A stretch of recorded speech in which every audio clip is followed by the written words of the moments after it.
Hello everyone. इस video में आज हम पढ़ेंगे सेक्शन फॉर्मूला या फिर जिसे हम बोलते हैं डिवीजन फॉर्मूला, विभाजन सूत्र, उसके बारे में। इससे पहले जो वीडियो थे उसमें भी हम थोड़ा बेसिक समझ चुके हैं और हमारे पास एक फॉर्मूला था दूरी सूत्र, डिस्टेंस फॉर्मूला, उसके बारे में भी हम पढ़ चुके हैं। तो आज का जो वीडियो है उसमें हम पढ़ेंगे डिवीजन फॉर्मूला या फिर सेक्शन फॉर्मूला। अब देखिए, सेक्शन फॉर्मूला या डिवीजन फॉर्मूला जो भी है वो क्या है और उसको जनरेट हम किस प्रकार से करेंगे फॉर्मूले को, वो हम यहाँ पे समझेंगे। देखिए, अगर आपके पास दो पॉइंट है, कोई भी दो बिंदु आपको दिए हुए हैं और उन दोनों बिंदुओं को मिलाने वाली जो लाइन होगी, उस लाइन पे अगर कोई पॉइंट लाई कर रहा है, कोई बिंदु स्थित है, तो वो बिंदु उस लाइन को किसी न किसी रेशियो में डिवाइड करेगा और वो जो बिंदु होगा उस बिंदु के कोऑर्डिनेट्स क्या होंगे वो निकालने के लिए हम यूज में लेंगे सेक्शन फॉर्मूला या फिर डिवीजन फॉर्मूला। तो एक बार हम इसको समझते हैं कि कंडीशन हमारे पास क्या है कि अगर आपके पास मान लो कोई पॉइंट P है जिसके कोऑर्डिनेट अपन ने मान लिए x1, y1, ठीक है, और एक पॉइंट हमारे पास है Q जिसके कोऑर्डिनेट्स हमने मान लिए x2, y2। तो इस P और Q को ज्वाइन करने वाली जो लाइन होगी, जोड़ने वाला जो रेखाखंड होगा PQ। अब इस PQ पर अगर कोई पॉइंट है, सपोज वो हमने मान लिया कि जहां पे कोई पॉइंट है A, तो इस A पॉइंट को हम बोलेंगे डिवीजन पॉइंट, विभाजन बिंदु, और हमें इस पॉइंट A के कोऑर्डिनेट्स निकालने है तो हम यूज में लेंगे सेक्शन फॉर्मूला। अब देखिए, इस पॉइंट A के जो कोऑर्डिनेट है, अगर वो मैं x, y मान लूं, x, y मान लूं, तो हमें इस x की और इस y की वैल्यू किस प्रकार से निकालनी है, उसके लिए हम यूज में लेंगे सेक्शन फॉर्मूला और उसी फॉर्मूला को हम यहाँ पे ड्राइव करेंगे। अब देखिए, पॉइंट A जो है वो इस P और Q को किसी ना किसी रेशियो में डिवाइड करेगा, PA और AQ, इनका कुछ ना कुछ रेशियो जरूर होगा। तो इस रेशियो को हम मान लेंगे M1 रेशियो M2। सपोज ये यहाँ से P से लेके A तक M1 है और A से लेके Q तक M2 है, इस प्रकार से। तो फॉर्मूला हम किस प्रकार से जनरेट करेंगे, आइए वो हम यहाँ पे समझते हैं। तो देखिए, सबसे पहले अगर मान लो मेरे पास जो है यहाँ पे ये एक y कोऑर्डिनेट है, सॉरी y एक्सिस है, और इसके बाद मेरे पास यहाँ पे ये एक x एक्सिस है और ये हमारा ओरिजिन पॉइंट है, ठीक है। ये हमारा x, तो इसे हम मान लेते हैं x डैश, ठीक है, इसको हम इतना ही मान लेते हैं यहाँ पे, और ये हमारा y, इसे हम मान लेते हैं y डैश। अब देखो, इस प्लेन में जो है हम कोई भी दो पॉइंट लेते हैं, तो मैंने मान लिया कि मेरे पास जो है एक पॉइंट जो है वो यहाँ पर है, इस पॉइंट को मैं बोल देता हूँ P, ठीक है, और एक पॉइंट जो है कहीं पे हमने ले लिया यहाँ पर, इसे हम बोल देते हैं Q, ठीक है। अब इस P और Q को जो लाइन ज्वाइन करेगी वो हमारे पास होगी PQ, ये इस प्रकार से, ठीक है।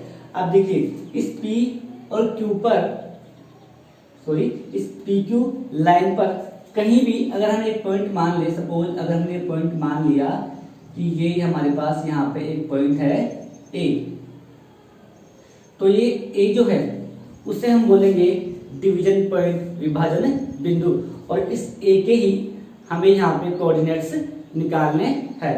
तो मान लिया कि जो A पॉइंट है वो इस P और Q को M1 रेशियो M2 में विभाजित कर रहा है, यानी कि ये यहाँ से यहाँ तक का रेशियो अगर मैं मान लूं M1 है, ठीक है, AP, और ये यहाँ से यहाँ तक का रेशियो अगर हम मान ले M2 है, और A के जो कोऑर्डिनेट्स है वो हम मान लेते हैं x, y, ठीक है। ये हमारा M1 है, ये हमारा M2 है, और A के जो कोऑर्डिनेट है वो है x, y। P के जो कोऑर्डिनेट है वो हम मान लेते हैं हमारे पास है x1 कोमा y1, और q के जो कोऑर्डिनेट है वो हमने मान लिए x2 कोमा y2, इस प्रकार से। ठीक है, अब देखिए एक ही कोऑर्डिनेट्स हम किस प्रकार से निकालेंगे। तो सबसे पहले जो है हमें यहाँ पे कुछ कंस्ट्रक्शन करना पड़ेगा। तो वो हम कुछ इस प्रकार से कर रहे हैं कि इस पॉइंट P से जाके पास एक्स एक्सिस है, उस एक्स एक्सिस पे हम जो है एक परपेंडिकुलर ड्रॉ करते हैं। ठीक है, फिर जो A पॉइंट है इससे भी हमने इस एक्स एक्सिस पर एक परपेंडिकुलर ड्रॉ किया है, और जो Q है इससे भी हमने इस एक्स एक्सिस पर एक परपेंडिकुलर ड्रॉ किया है। ठीक है, तो हम यहाँ पे बोल सकते हैं कि PM जो है वो परपेंडिकुलर है OX पर, या फिर x डैश O x पर। ठीक है, हम इसको OX बोलते हैं अभी। और ये जो आपके पास देखिए, इसको जो है ना हमने M माना है यहाँ पे। ठीक है, M N, और इसको हम मान लेते हैं, इसको आप मान लो Q हमने मान लिया, L मानते हैं। ठीक है, L कुछ भी। तो यहाँ से AN जो है वो आपके पास परपेंडिकुलर है OX पर, और QL जो है वो परपेंडिकुलर है OX पर। ठीक है, इसके बाद देखिए हम क्या कर रहे हैं, इस पॉइंट P से जो आपके पास AN है इसके ऊपर भी हम एक परपेंडिकुलर ड्रॉ कर रहे हैं इस प्रकार से। ठीक है, और ये जो पॉइंट A है, इस पॉइंट A से भी हम इस QL पर एक परपेंडिकुलर ड्रॉ कर रहे हैं। ठीक है, इस प्रकार से ऐसे। देखिए इन पॉइंट्स को भी हम कुछ ना कुछ मान लेते हैं। तो अगर मैं इस पॉइंट को सपोज यहाँ पे B मान लेता हूँ इसको मैं, और इसको मैं मान लेता हूँ C। ठीक है, तो यहाँ भी हम लिखेंगे कि PB जो है, देखिए PB है ना, ये किसके ऊपर परपेंडिकुलर है, ये है AN पर। और देखिए ये जो AC है, ये AC ये परपेंडिकुलर किसके ऊपर है, ये हमारे पास है QL पर। ठीक है, इस प्रकार से हमने परपेंडिकुलर्स ड्रॉ किए हैं यहाँ पर। ठीक है, अब देखिए हमें जो है PB की लेंथ निकालनी है, AB की लेंथ निकालनी है, AC की लेंथ निकालनी है, और इस QC की लेंथ यहाँ पे निकालनी है। तो वो हम किस प्रकार से निकालेंगे।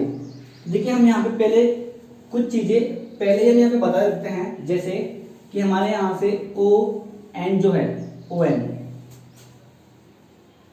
देखिए ON जो है वो कितना होगा, ON x एक्सिस पर है, तो देखिए ये हमारे पास होगा x। ठीक है, और OM जो है, OM वो हमारे पास होगा, देखिए कितना होगा OM, वो हमारे पास होगा x1। और फिर देखिए OM हमने ले लिया, ON हमने ले लिया, और OL जो है वो हमारे पास होगा x2। ठीक है, इस प्रकार से। और वैसे ही हम यहाँ पे अब ले लेंगे, देखिए PM जो है वो है हमारे पास यहाँ पे कितना, y1। उसके बाद देखिए AN जो है वो हमारे पास कितना है, y है। और फिर देखिए QL जो है वो हमारे पास यहाँ पे कितना है, y2। ये हमने आपको पहले ही बता दिया। अब देखिए हमें PB निकालना है, तो PB जो है वो किसके इक्वल है, MN के इक्वल है। तो अगर हमें MN मिल जाए तो हमें ये PB भी मिल जाएगा। और देखिए MN हम किस प्रकार से निकालेंगे, देखिए किस प्रकार से निकालेंगे, ये हमने इससे पहले वाला जो वीडियो था बेसिक कॉन्सेप्ट पार्ट 2, और उसमें जब हमने जो हमारा डिस्टेंस फॉर्मूला था वहां पे हमने इस प्रकार से ये दूरियां, ये लंबाई हमने वहां पे निकाली थी, वैसे हम यहाँ निकाल लेंगे। अब देखिए MN निकालने के लिए आपको जो है ON में से माइनस करना होगा OM। इस पूरे ON में से, यहाँ से यहाँ तक में से अगर हम ये OM ये इतना माइनस कर देंगे तो देखिए मेरे पास क्या बचेगा, mn बचेगा, और जो mn है वो किसके इक्वल है, pb के इक्वल है ना। तो देखिए यहां से अगर मैं pb निकालना चाहूं, ठीक है pb, तो देखिए pb जो है वो किसके इक्वल है, mn के इक्वल है। और mn हम किस प्रकार से निकालेंगे, वो हम निकालेंगे o n में से माइनस कर देंगे o m। o n जो है वो हमारे पास कितना है, देखिए o n जो है वो हमारे पास कितना है x, है ना, और o m जो है वो हमारे पास कितना है x1, तो x माइनस x1 ये हमारे पास आ गया pb। तो अगर मैं pb की बात करूं तो वो मेरे पास आ चुका है यहां से x माइनस x1, ठीक है, इस प्रकार से। अब देखिए हम निकाल लेते हैं यहां से, पहले ए बी निकाल लेते हैं, है ना। तो देखिए ए बी हम किस प्रकार से निकालेंगे, तो ए बी के लिए देखिए टोटल ए एन में से हम माइनस करेंगे बी एन, है ना, ए एन में से माइनस करेंगे बी एन, तो मेरे पास क्या आएगा ए बी। तो देखिए ए बी अगर हमें यहां से निकालना है ए बी, तो हम क्या करेंगे, ए एन में से ए एन माइनस कर देंगे B N. Total A N में से अगर बी एन माइनस हो गया तो सिर्फ हमारे पास यही बचेगा, तो माइनस बी एन, ठीक है। अब देखिए हमारे पास ए एन जो है, ए एन वो कितना है, वो है y। देखिए ए एन जो है कितना है y, और बी एन जो है बी एन, देखिए बी एन जो है वो हमारे पास कितना है y1 है,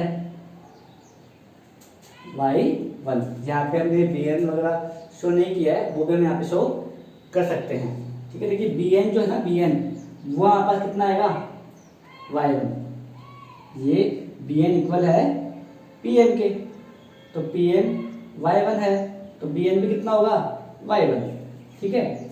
इसके बाद देखिए तो हम ए बी को यहाँ पे राइट कर सकते हैं कितना, y माइनस y1। तो देखिए ए बी को मैं यहाँ से राइट कर रहा हूँ y माइनस y1, ये हमारा ए बी है, ठीक है। इसके बाद देखिए अब हम लेते हैं ए सी, अब हमें ए सी निकालना है। तो देखिए ए सी हम किस प्रकार से निकालेंगे, ए सी के लिए देखिए आपको क्या करना है कि टोटल आपके पास अगर ओ एल में से अगर हम ओ एन माइनस कर दे, देखिए टोटल ओ एल यहां तक है ना, और अगर हम इसमें से ये ओ एन, ठीक है, ओ एन अगर यहां से ये माइनस कर देंगे तो हमारे पास बचेगा एन एल, और एन एल जो है वो इक्वल है किसके, ए सी के। तो देखिए ए सी जो है वो इक्वल है किसके, एन एल के, और एन एल हम किस प्रकार से निकालेंगे, टोटल ओ एल में से, ये ओ एल में से हम माइनस करेंगे ओ एन। तो देखिए ओ एल जो है, ओ एल वो हमारे पास कितना है, वो है हमारे पास x2, है ना, तो x2 में से अब हम माइनस करेंगे ओ एन। ओ एन जो है देखिए वो हमारे पास कितना है x है, ओ एन वो है हमारे पास कितना x। तो AC की जो वैल्यू है वो हमारे पास यहां से आ गई x2 माइनस x, इस प्रकार से, है ना। अब देखिए हमें निकालना है QC, तो देखिए QC हम किस प्रकार से निकालेंगे। अब QC के लिए टोटल QL में से हमें माइनस करना पड़ेगा CL, और देखिए CL किसके इक्वल है, CL इक्वल है AN के। तो AN जो है, AN वो यहाँ पे कितना है Y, तो CL भी कितना होगा Y। तो देखिए QC के लिए, इस QC के लिए QL में से हमें माइनस करना पड़ेगा CL, और देखिए QL जो है हमारे पास टोटल कितना है Y2, और CL जो है वो इक्वल है किसके, AN के, और AN कितना है Y। तो QC या CQ जो है वो मेरे पास कितना आ गया Y2 माइनस Y, ये हमारे पास आ गया, ठीक है। अब देखिए हमें यहाँ पे एक चीज समझनी है कि जो ट्रायंगल है पी बी ए और ट्रायंगल ए सी क्यू, दोनों ही कौन से ट्रायंगल है? राइट एंगल ट्रायंगल, समकोण त्रिभुज। और दोनों अगर समकोण त्रिभुज है तो दोनों समकोण त्रिभुज क्या होंगे? सिमिलर होंगे, समरूप होंगे। तो यहां पे देखिए ट्रायंगल पी बी ए और ए सी क्यू दोनों राइट एंगल ट्रायंगल है, इसलिए दोनों ट्रायंगल क्या होंगे? सिमिलर होंगे। ठीक है, तो हम देंगे कि चूंकि ट्रायंगल जो है पी बी ए सिमिलर है, समरूप है ए सी क्यू के, क्योंकि दोनों ही क्या है? राइट एंगल ट्रायंगल है। ठीक है, अब देखिए सिमिलर ट्रायंगल अगर आपके पास होते हैं, दो अगर आपके पास समरूप त्रिभुज हो, सिमिलर ट्रायंगल्स हो, तो हम जानते हैं कि उनकी जो करस्पॉन्डिंग साइड्स होंगी, संगत भुजाओं का जो अनुपात होगा वो क्या होता है? बराबर होता है। तो अगर दोनों ट्रायंगल आपके पास यहाँ पे सिमिलर ट्रायंगल है, तो देखिए यहां से जो है ना एपी का जो रेशियो है वो किसके इक्वल होगा? AP upon A Q equal होगा किसके? देखिए पीबी अपॉन ए सी, और एक साइड हमारे पास कौन सी बच गई? P A, sorry P A तो आ चुकी, बी ए। तो यहां से बी ए इक्वल सी क्यू, इस प्रकार से, है ना। दो अगर हमारे पास समरूप त्रिभुज हो तो हम जानते हैं कि दो समरूप त्रिभुजों की संगत भुजाओं का जो अनुपात होगा वो क्या होता है? बराबर होता है। तो हमने यहाँ पे कर दिया A P upon A Q, P B upon A C is equal to B A upon C Q. अब देखिए ए पी कितना है? ए पी देखिए हमारे पास है ये M1 है ना, तो M1, और ए क्यू कितना है? ए क्यू ये हमारे पास है M2। और देखिए पीबी है x माइनस x1, और ए सी कितना है? ए सी है x2 minus x is equal to B A या ए बी, वो कितना है? देखिए y माइनस y1, और देखिए सी क्यू या क्यू सी हमारे पास कितना है? y2 minus y। ठीक है, अब देखिए इस चीज से हम क्या समझ रहे हैं? तीनों ये इक्वल है, इसका मतलब है कि ये इसके भी इक्वल है और ये इसके भी इक्वल है ना। m1 अपॉन m2 जो है वो इस वाले टर्म के भी इक्वल है और इसके भी इक्वल है। तो हम आगे किस प्रकार से करते हैं? देखिए यहां से जो है मैं ऊपर से थोड़ा इरेज कर देता हूं।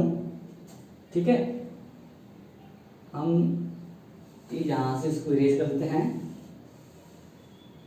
ये यहां तक कर देते हैं।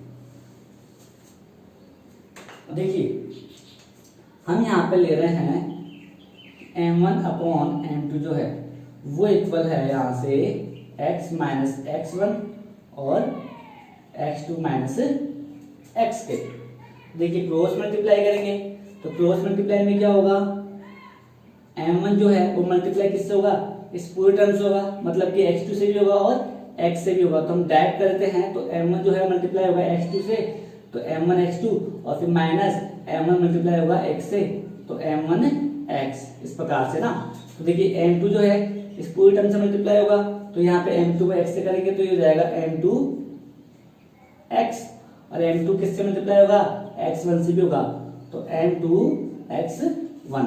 देखिए किस में से कुछ कॉमन आ सकता है, तो देखिए इस वाले टर्म में से इस वाले टर्म में से हम x कॉमन ले लेंगे, लेकिन उसके लिए हमें इन दोनों टर्म हमारी एक तरफ होनी चाहिए। तो देखिए हम क्या करते हैं कि ये m1 x2 तो जो इधर था उसको हमने इधर रखा है, और ये जो माइनस का m2 x1 था इसको हम इधर ले आए, तो ये हो जाएगा प्लस का m2 x1, और यहाँ पे जो m2 x था वो ऐसे कैसे यहाँ पर हमने राइट कर दिया, और ये जो m1 x था माइनस का उसको हम इधर ले आए, तो ये प्लस m1 x। ठीक है, इस प्रकार से। तो देखिए इसमें से जो है हम अगर x कॉमन ले ले तो हमारे पास यहाँ बचेगा m2 प्लस m1, और यहाँ से देखिए आपके पास जो है कुछ भी कॉमन नहीं आ रहा ना, तो यहाँ से हम ऐड कर देंगे m1x2 प्लस m2x1।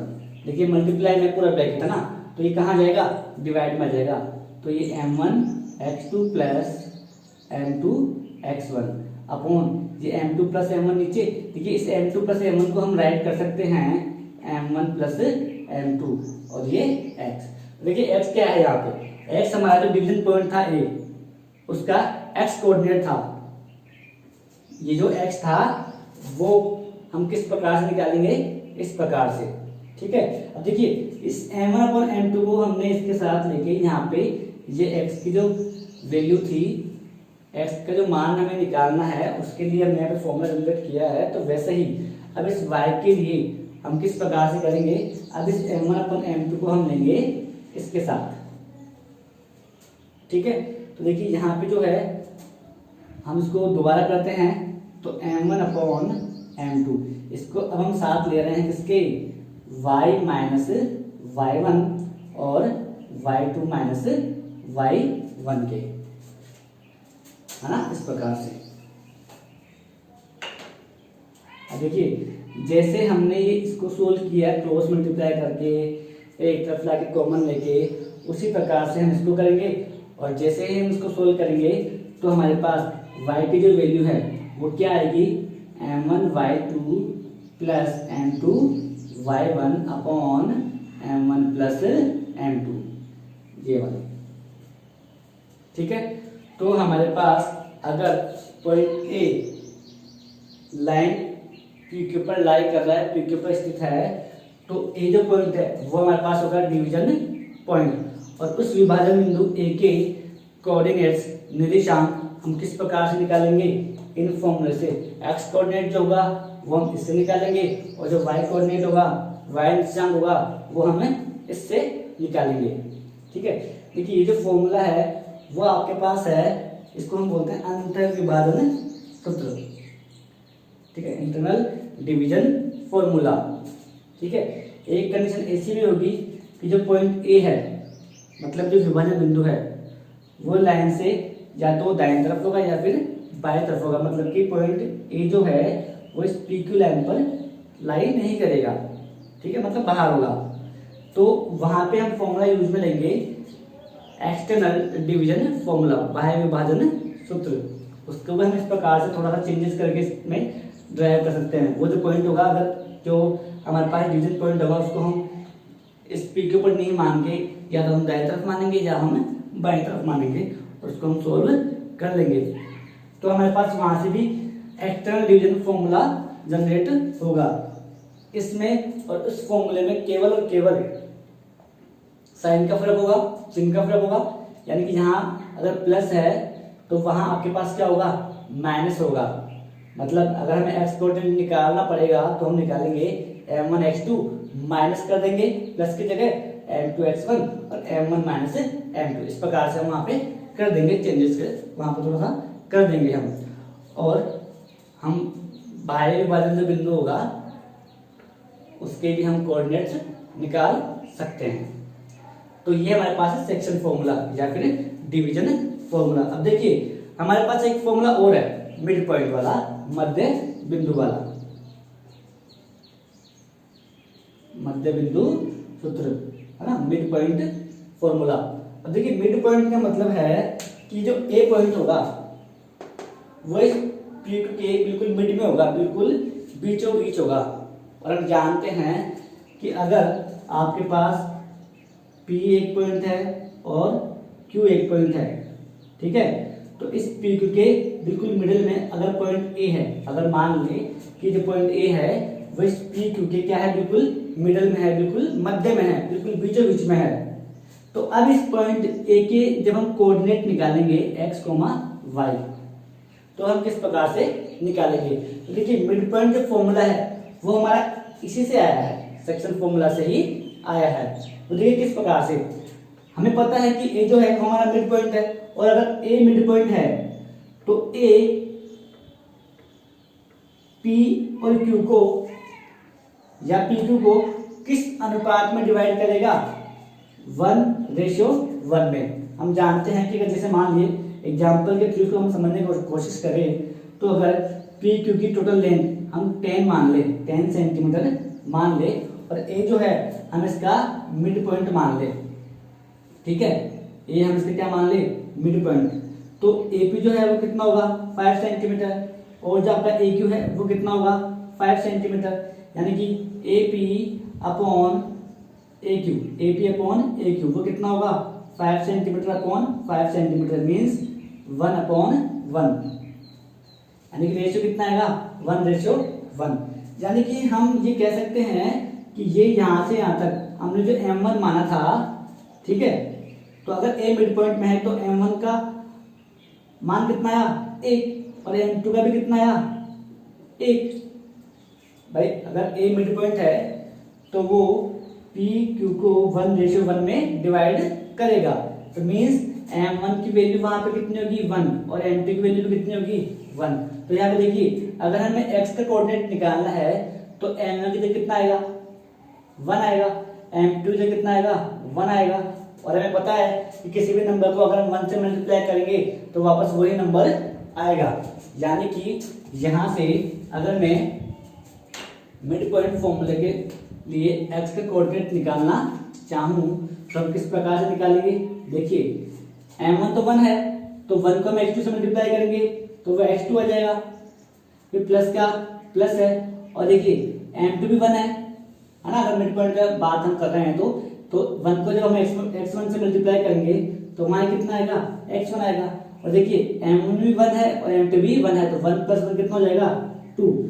ठीक है, इसको हम थोड़ा और तरीके से लिखे तो x2 + x1 की जगह हम x1 + x2 भी राइट कर सकते हैं। आप x1 पहले लिख दो, x2 बाद में लिख सकते हो। तो इस प्रकार से हम x का कोऑर्डिनेट निकाल लेंगे। और वैसे अगर हम y वाला कोऑर्डिनेट निकालने की बात करें तो देखिए m1 m2 वापस वही 1:1 है, तो 1 ये है 1 ये है, तो y2 को 1 से मल्टीप्लाई करेंगे तो भी y2 आएगा, और y1 को जब 1 से मल्टीप्लाई करेंगे तब y1 आएगा, और 1 + 1 कितना हो जाएगा वापस 2 हो जाएगा, जैसे हम बोल देंगे y1 + y2/2।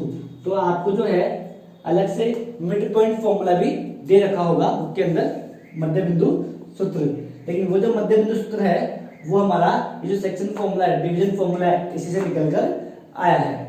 ठीक है, अगर मध्य बिंदु आपको दिया हुआ है तो मध्य बिंदु के जो कोऑर्डिनेट्स है वो हम इन फॉर्मूले से भी निकाल सकते हैं, लेकिन तब वहां आपको m1 अनुपात m2 जो है उसकी वैल्यू आपको रखनी पड़ेगी 1:1, यानी कि m1 की जगह भी आपको 1 रखना पड़ेगा और m2 की जगह भी आपको 1 रखना पड़ेगा। और अगर हम डायरेक्टली निकालना चाहें तो हम ये वाला फॉर्मूला यूज में ले सकते हैं।